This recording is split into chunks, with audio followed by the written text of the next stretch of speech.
Am I on? I'm on. You can all hear me, can you? That's just fine. Thank you very much, Lynn, for that very, very kind welcome.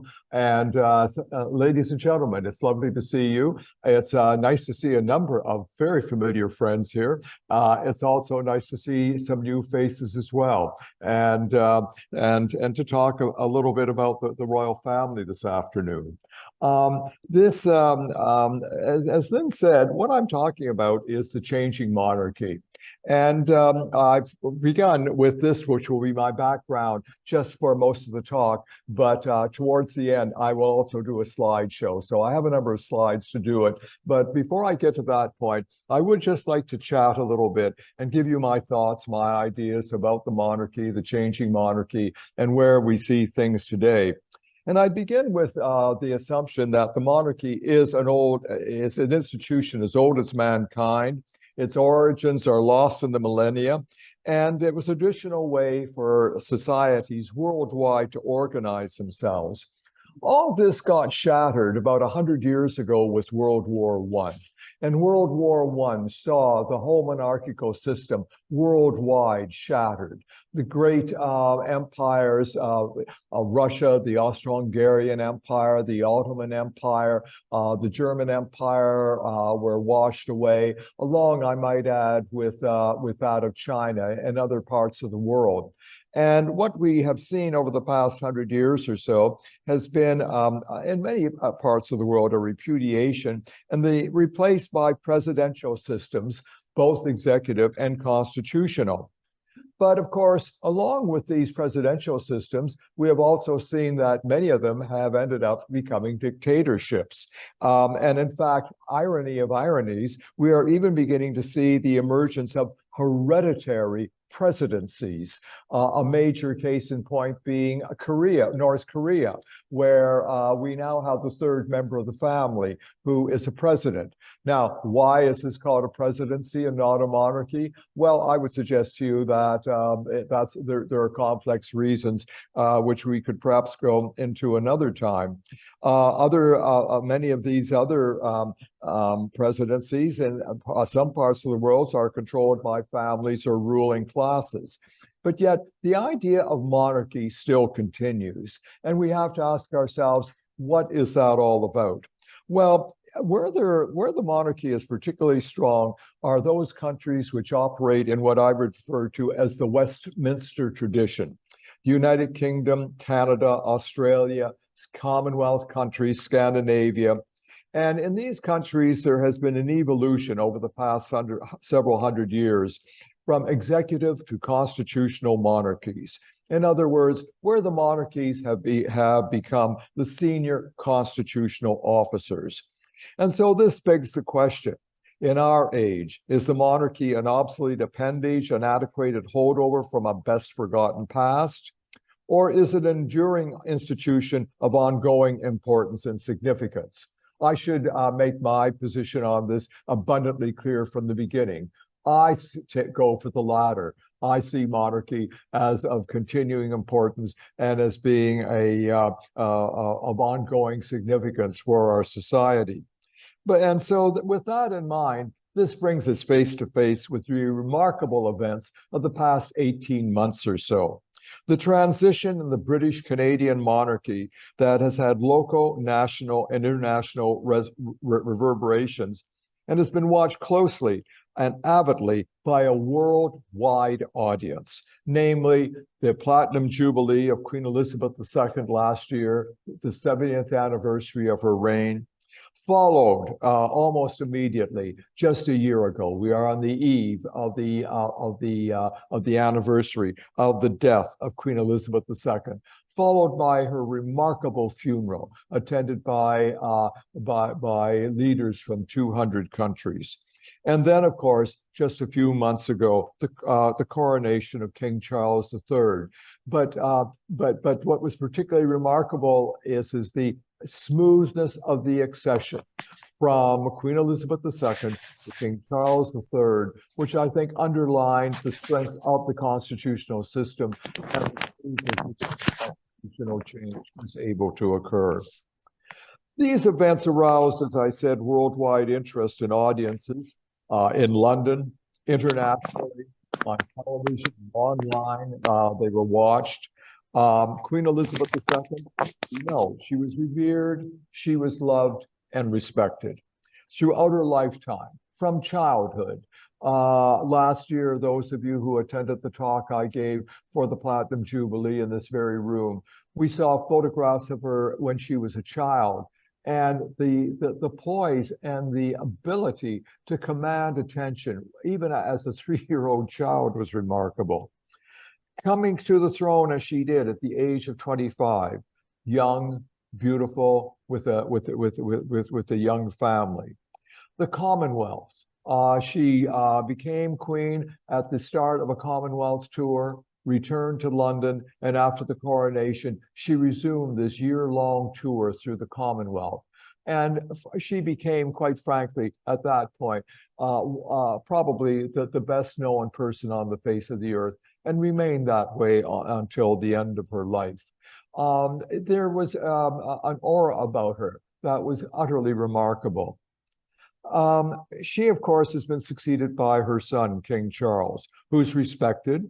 He's being watched closely. His work with the environment, ecology, architecture, and also with fundraising for various charities. His ability, he raises approximately 60 million pounds a year for various charities, particularly for disadvantaged youth in inner cities. But at the same time, he has had, as we know, certain issues. He's had some difficulty finding a voice for himself to which people will listen. He's had a voice. The question has been, are people listening to it? And he, of course, has been defined by many in terms of his marriages, both successful and unsuccessful. And this, of course, has created, how can you put it, a certain aura around him as well, too. Now, I should tell you that I did not go to London for the Platinum Jubilee. I was right here in Montreal. In fact, I gave a talk, as Lynn has pointed out, in this very room. But I did follow the Platinum Jubilee very, very closely. And amongst other things, as Lynn mentioned, I gave this talk and I led some items for the Jubilee exhibition, which was held downstairs and out in the lobby, and which frankly was an awful lot of fun and which I was very pleased to be part of. So there we are. Now, I should tell you that in September of last year, on the 8th of September, the day the Queen died, I was not in Montreal. I was in Niagara-on-the-Lake at the Shaw Festival, and I was on the verge of going into a play when I got the notes that the Queen had died. And I realized immediately that it would be impossible for me to just sit through a play. In point of fact, I went back to the place where I was staying. I had brought along my laptop, and for the next 8 hours, I was involved in online interviews. In fact, I even did one with Singapore television. And the emotional impact of the Queen's death, I don't think can be underestimated for many people, both individually and also socially. And I realized that I simply had no alternative but to fly to London. I should tell you that as a young boy at the time of the Queen's coronation, I asked my dad if we could fly over for it. And his reply was simply to look at me. And that was the end of that. He obviously was wondering what he had spawned. And so I realized, but when the Queen died, I knew I had to go over.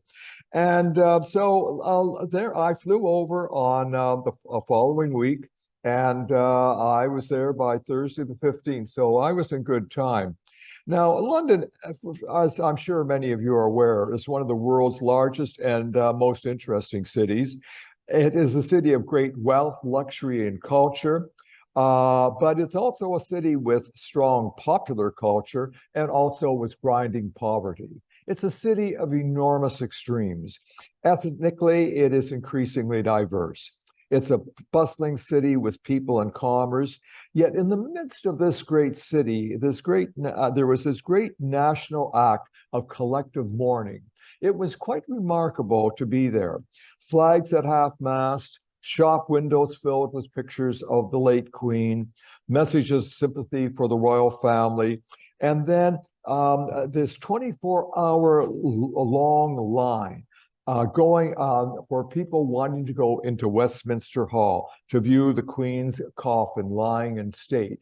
And there was something remarkable. The massive crowds milling around the center of the city, around the palaces through Westminster, and the number of people carrying flowers with them. I might add, myself being one of them. I did not get into Westminster Hall. I realized that I would be pushing my health by trying to stand in line for 24 hours. But as I said, I did get flowers, and with tens of thousands of others, I went to the palace walls and I laid the flowers there. And it was just, I think, collectively, it was an act that we thought what was required for us to do. The day of the funeral, like everybody else, I watched it on television. It was a remarkable event. I'm sure many of you also watched it. And as the coffin was leaving Westminster Abbey, I got on the tube and I got off to Westminster Gloucester Station and headed up to Cromwell Road. And for those of you who don't know London quite so well, I just say that it's very near the Victoria and Albert Museum. The crowds were quite remarkable. They were 4 to 6 deep on both sides of the street. Quiet. There was hardly any talking. There was certainly no sense of partying, no sense of merrymaking whatsoever. And then eventually the hearse drove by. And as the hearse drove by, there was this very light wave of applause that accompanied it. And you could hear the wave of applause in the distance, and it came. Then you were part of it, and then you could hear it going into the distance. After this, the crowds left. There was no talking, there was no discussion. People either walked into the side streets or back into the tube and went home. It was a public holiday, but yet there was no sense of it being a holiday where people were merrymaking or were being boisterous. And I think that this was in line with the mood of the crowd. As I said, this sense of remarkable respect and even awe. And I think people realized that this was an historic moment. In May, I flew back to London again for the coronation. Dad wouldn't take me over for the Queen's coronation in '53, but I thought to myself, by golly, I'm doing it this time. So over I went. And I'm very glad I did. One of the things I noticed, however, when I arrived in London was that there really wasn't much sense of anticipation of a coronation happening. And in point of fact, I have to admit that friends of mine from Montreal who'd arrived the previous week said they didn't see much of any sense of anything happening. When you went into the shops, what you saw mostly were souvenirs for the late Queen. Very little in the way of souvenirs for the coronation, it appeared. And as I said, I arrived on a Monday, and it was only that week leading up to the coronation that the sense of excitement developed. And one has to ask, well, why was it so slow developing? And I don't really have any real answer for it. It just may have been that the Platinum Jubilee and the Queen's coronation had taken up so much energy that people simply didn't have the energy to work themselves up very much in advance for this coronation. However, by the time, as I said, I got there on the Monday, it began slowly developing. And suddenly coronation fever took place.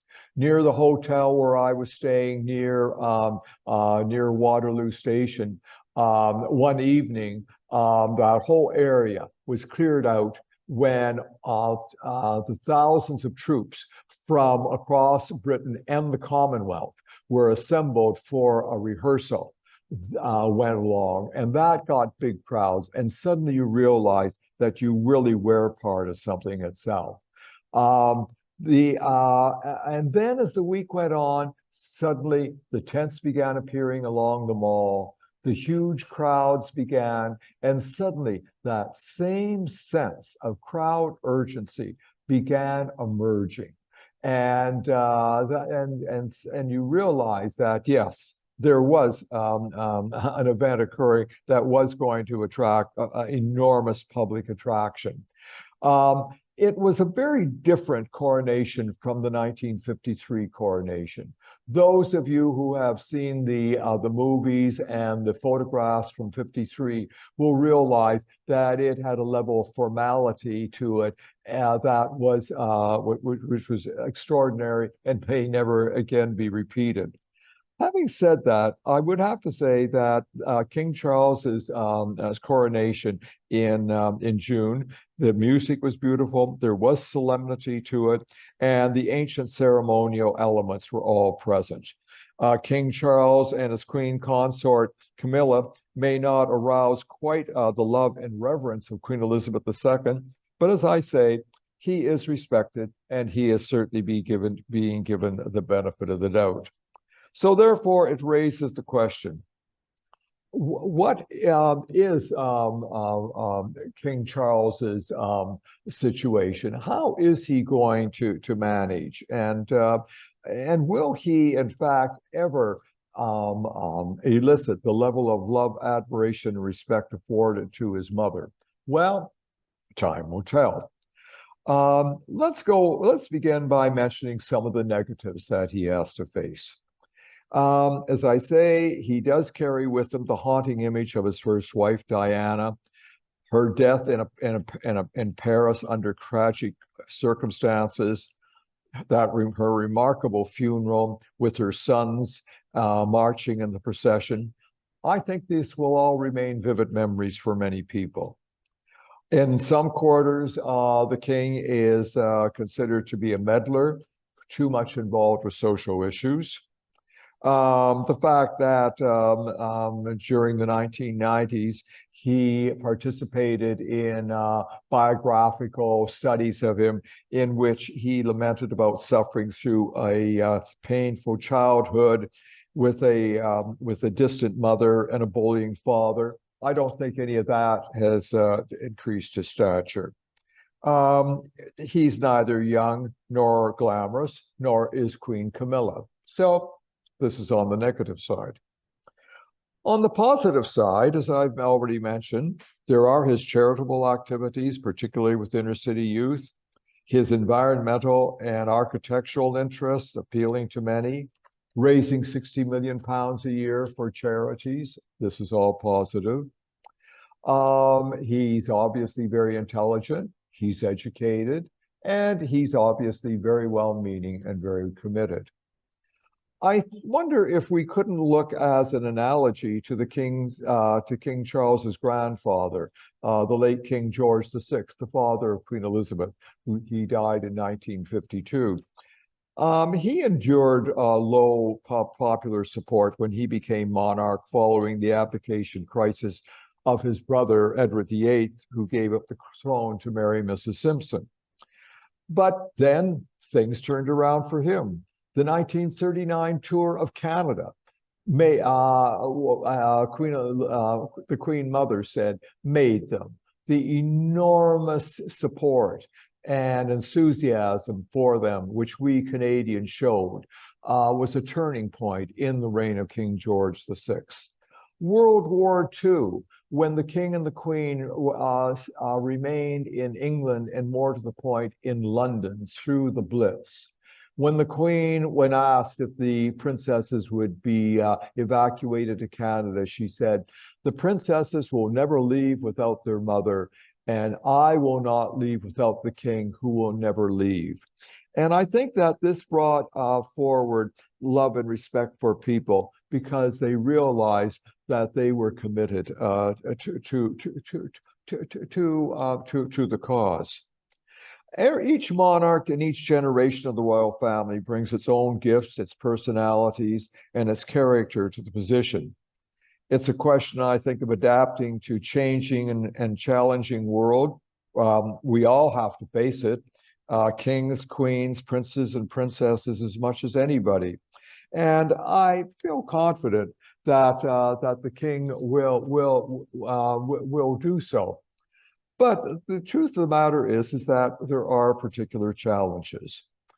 What are some of them? Well, there's public criticism of the monarchy. There's always criticism about cost and relevance, but yet show me a constitutional system that doesn't cost money.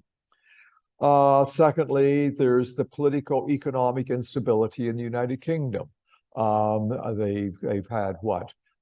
4 or 5 prime ministers over the last several years. There's been an awful lot of instability at that level. And if you're the king, the monarch, the head of state, that does not make your life easier. Meaning of support and allegiance of the Commonwealth, of which he is the head, is going to be, I think, an ongoing concern. And from my perspective, I think the sooner that the king can begin Commonwealth tours, and particularly come to Canada, the better it will be. I frankly am surprised that we haven't heard anything about it yet, although I've been led to believe that it is in the works. Another problem is the relatively small core of the royal family to assist with the public duties in the United Kingdom and the Commonwealths. We'll see some of the pictures recently, that have been taken recently.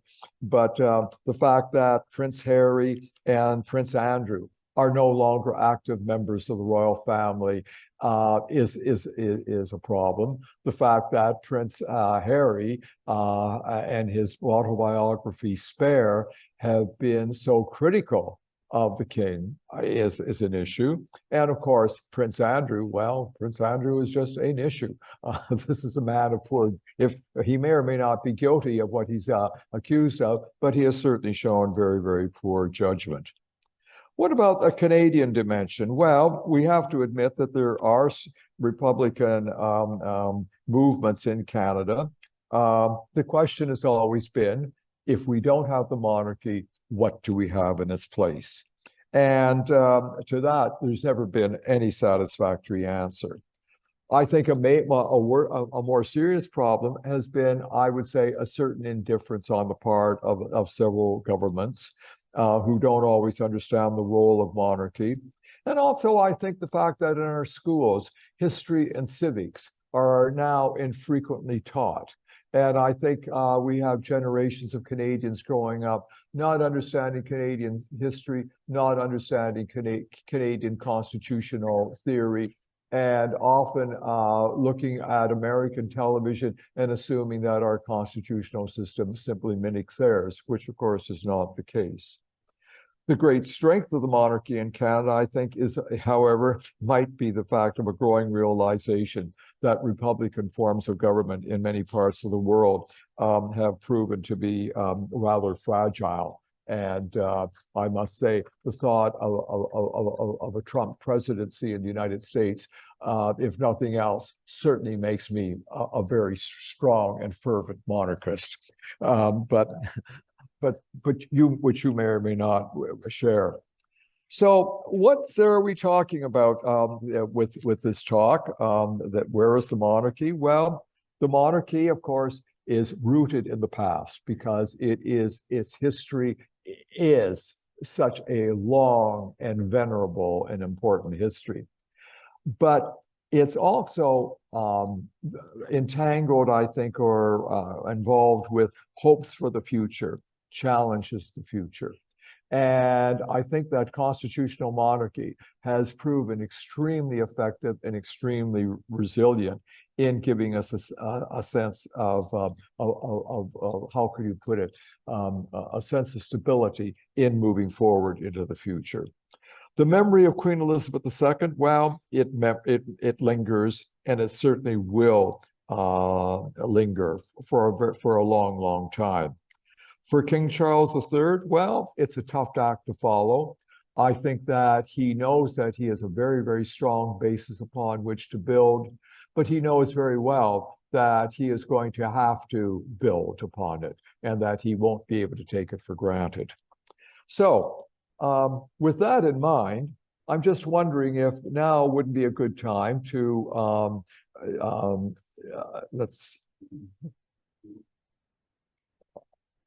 I seem to have got it.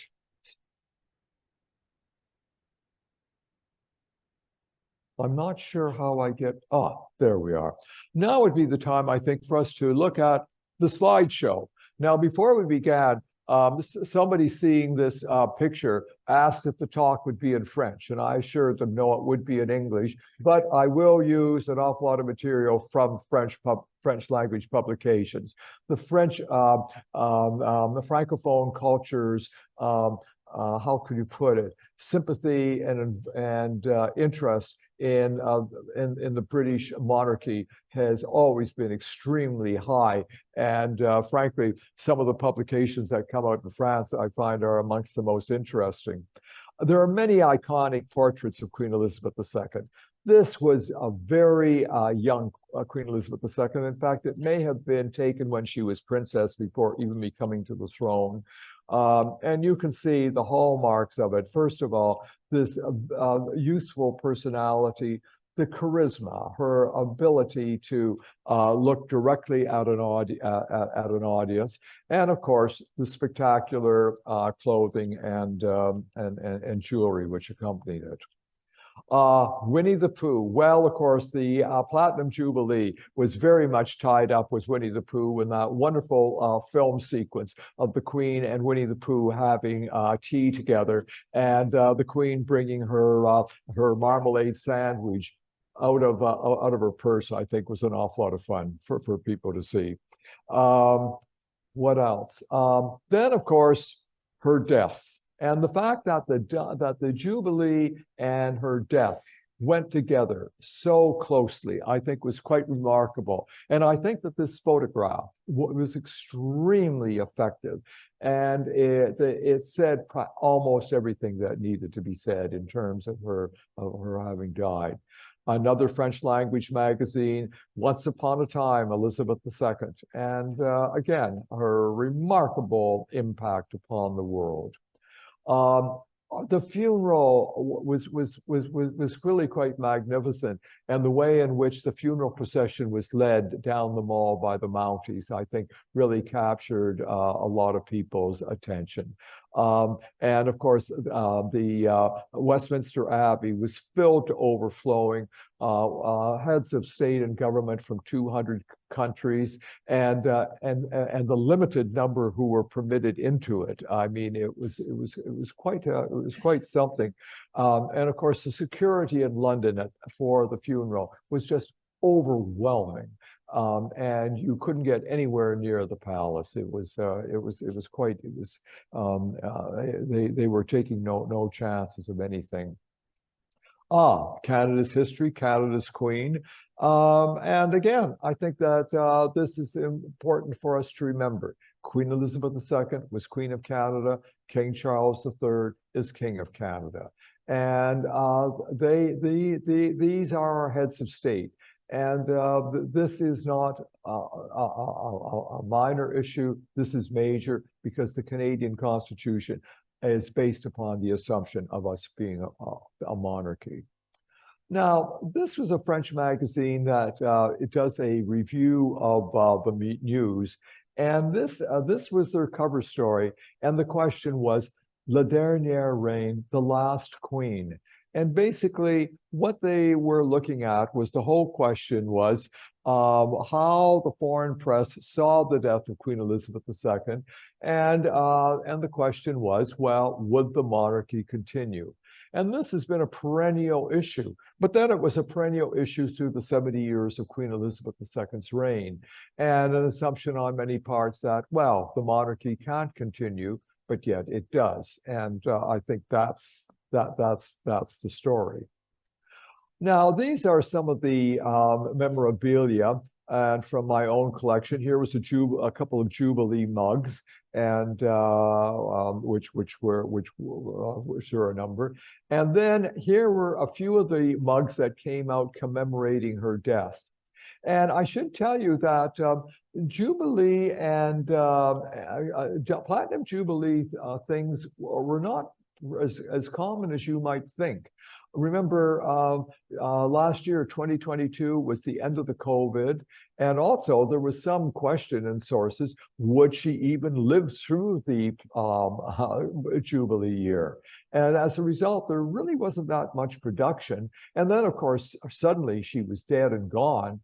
And so the number of commemoratives that mark her death is relatively minor as well, too. Now, that said, I'm intrepid, so I got some for my collection, but it did take a little bit of doing. Ah, yes, where's Mr. King? And again, I like children's books, and I think this is rather fun. And but again, there is rather something emblematic about this, and the fact that I think the king this is I think an issue for him, establishing himself, establishing his identity. And I think he's well on the way to doing it. But of course, this is a primary responsibility that he has to assume. Again, the French press have wonderful magazine covers always for the royal family. I rather like this portrait, actually. I think it's there's a somberness about it, and I like the way in which it's done in rather dark colors. Now, of course, the publishing industry went into high gear, and just endless amounts of publications coming out on the new king. This was the official coronation program that was available in London. The king and queen, a portrait of them taken in Buckingham Palace. And then, of course, here we are, and Time magazine's cover, the king crowned, sitting in the famous crown, the famous throne, and then the heading, finally king. Which I thought was a bit cheeky, actually, but after all, you know, he was the longest-serving Prince of Wales, and he is the oldest. He is the oldest person to have assumed the throne. So he's well into his 70s. So this is an issue. One can say that this is given him maturity, but at the same time, there are other aspects. The king and queen on the balcony afterwards. And the crowds, again, were immense. The mall was filled. Long live the king, again, in his robes. Another picture, again, you can see the French magazines are particularly good at this sort of thing. Now, this is the picture taken in the throne room. And this is basically the working royal family. Now, we have the king and the queen in the middle. And then going down, we have Princess Anne. Immediately, if you're looking from our point of view to the left, and her husband, the Duke of Gloucester, the Duchess of Gloucester, and the Duke of Kent.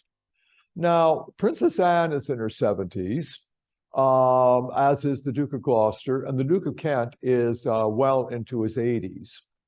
Looking to the Queen's right, we have the Prince of Wales and Prince and Princess of Wales. Then we have the Duke and Duchess of Edinburgh, Prince Edward and his wife, and they're holding between them Princess Alexandra, who is also in her 80s. So what we have is actually a situation with the royal family where the question is, where is the youth going to be in order to continue into the future, and particularly to have the energy to carry out all of the necessary public engagements which are involved. Princess Anne, we know, is highly involved. The Duke and Duchess of Edinburgh and the Prince and Princess of Wales. But Princess Alexandra and her brother, the Duke of Kent, and the Duke of Gloucester, frankly, are all easing off significantly. Their age has become an issue for them. Questions have been raised whether Prince Andrew's daughters will perhaps take over. We'll see. And so this raises the question, legacy, the future of the monarchy.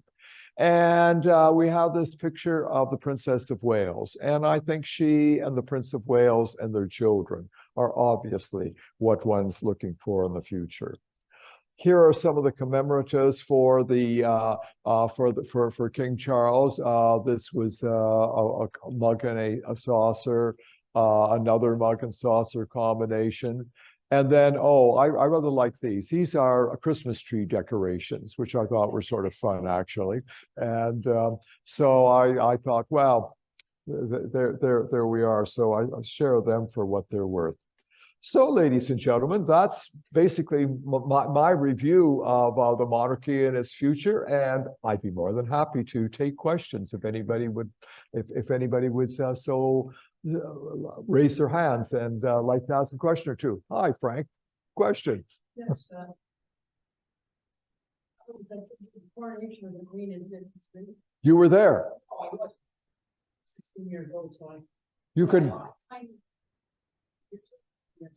Excuse me, sorry, the Zoom audience can't hear you unless I bring you the microphone. And Jason, I'm going to ask you to put up the Zoom chat.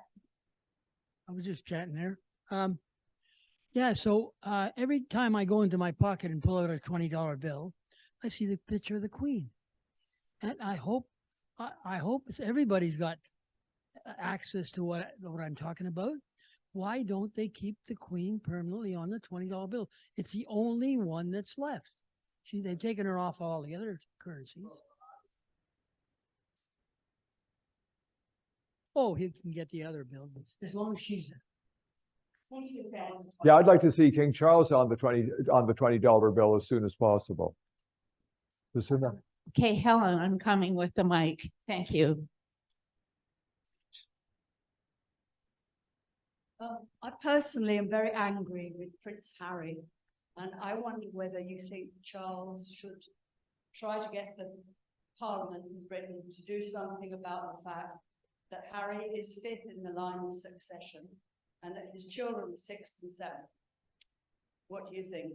Yeah, well, you certainly raised a really interesting question. If Prince Andrew, if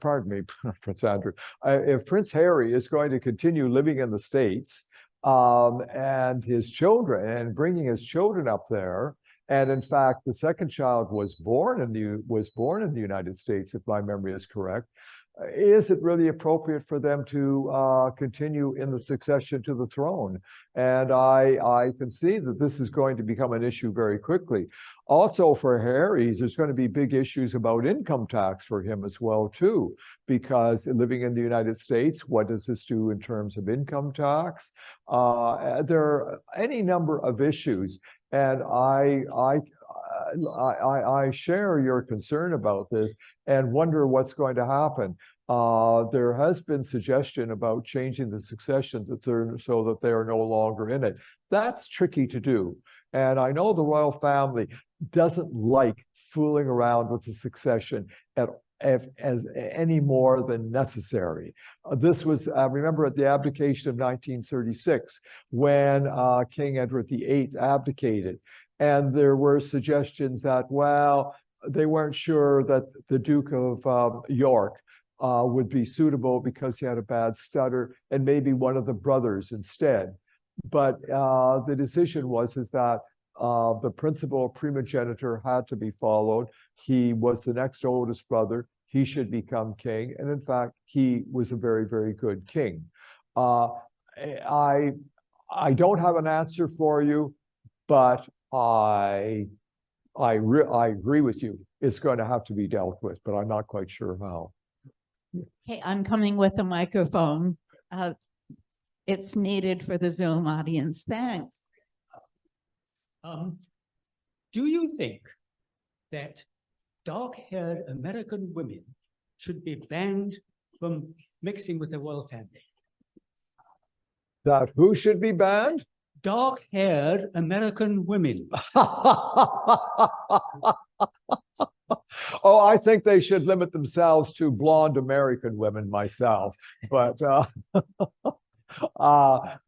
well, you know, the heart has its reasons, which I believe was the title of the Duchess of Windsor's autobiography. And who's to say? Who's to say?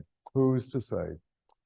Okay, I am checking the Zoom chat, but so far no question has appeared. Any other question here in the room? Here's the mic. Oh, yeah. Hi, thank Hi. you. Very interesting. Have you personally met anyone in the royal family? Well, I once had Prince Philip glare at me. He was here for the Duke of Edinburgh's awards, and it was a very fancy black tie event down at the Queen E, and so I went to it, and somehow I got into the receiving line. You know, like sort of, you know, there were the hoi polloi over here, and I just happened to be, when they were doing the separating, I happened to be on this side, and so he came by, so I just. And I said, "Oh, I'm Peter McNally," and he just looked at me, and you know, that way he had of looking at people, and I thought, well, all right, you know. So I had a glare, and then the Queen Mother at an event, she posed very nicely for me. She was here in '86, I think it was, and some of you may have gone up to Molson Stadium with the Black Watch. And afterwards, there was reception down at, where was it now? At St. Jean-sur-Richelieu, you know, at the military academy there. And so anyway, and she saw my camera, so she just, and like this, but otherwise, no, I have to be quite honest with you. You know, I mean, I really followed the royal family closely. I collect royal commemoratives. I give these talks, but I don't have any particular desire to socialize with them or meet them. You know, I mean, I'm not a stalker. I'm not a stalker. Okay, Judy, I'll be right with you with the mic. I should say that in actual fact, I have met Queen Camilla. Oh, you've met Queen Camilla. I was Good for you. introduced to her. Well, I have an association with the Black Watch and was invited to a reception that followed Yes. the presentation. Actually, at that time, Prince Charles was there.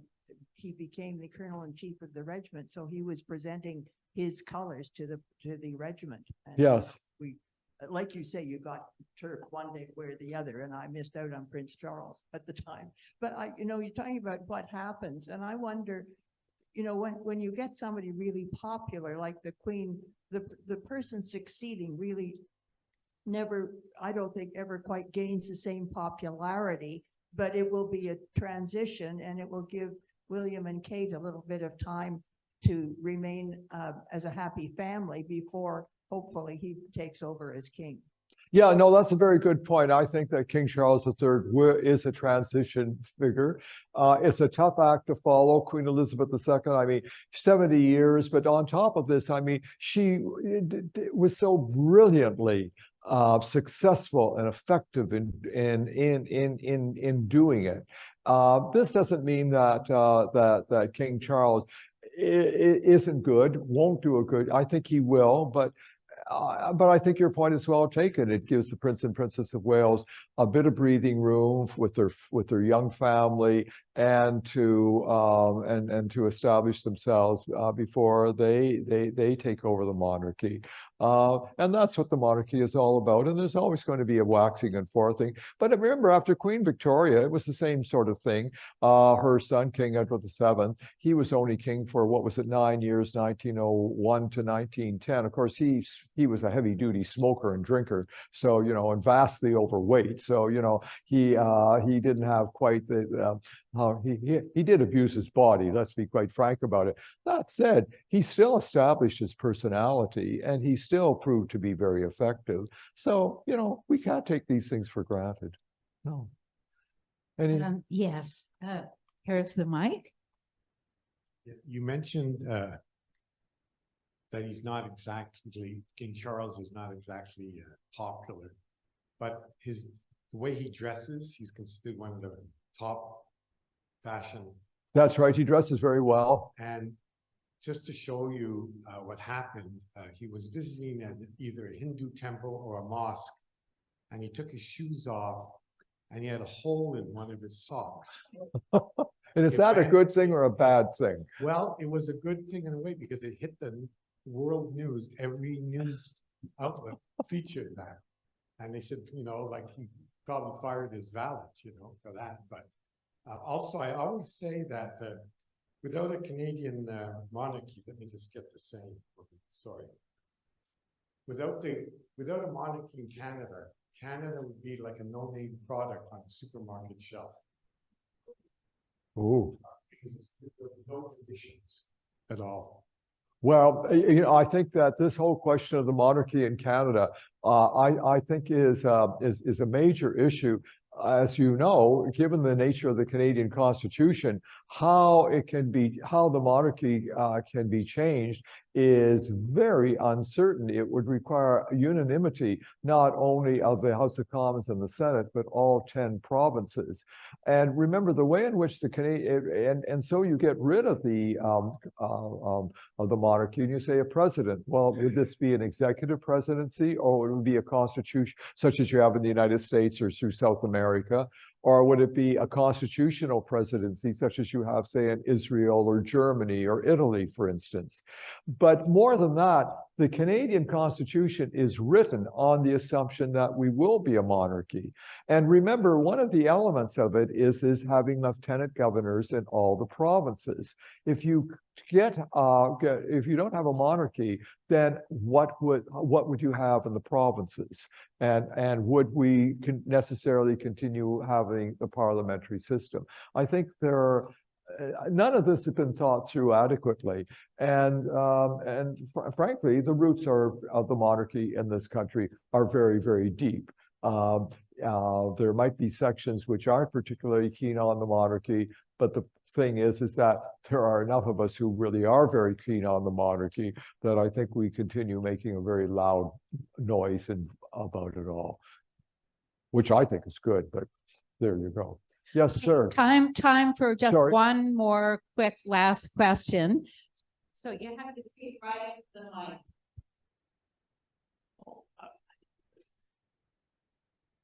Sorry. Okay, just a moment now. So we'll have one quick last question. Well, it's not so much a question as a comment. And I think that in a sense, you mentioned, Professor McNally, that you sort of haven't had an inclination to want to know the members of the monarchy personally. But I think that considering all the dramas and various ways that the monarchy has been presented, especially focusing on the Queen, I think that imagination is extremely important to go forward into the future.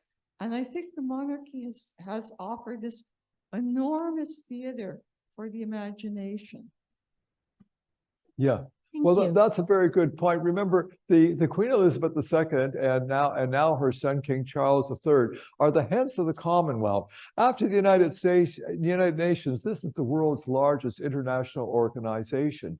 2.5 billion people worldwide, most of whom are brown or black in Asia, Africa, and the Caribbean.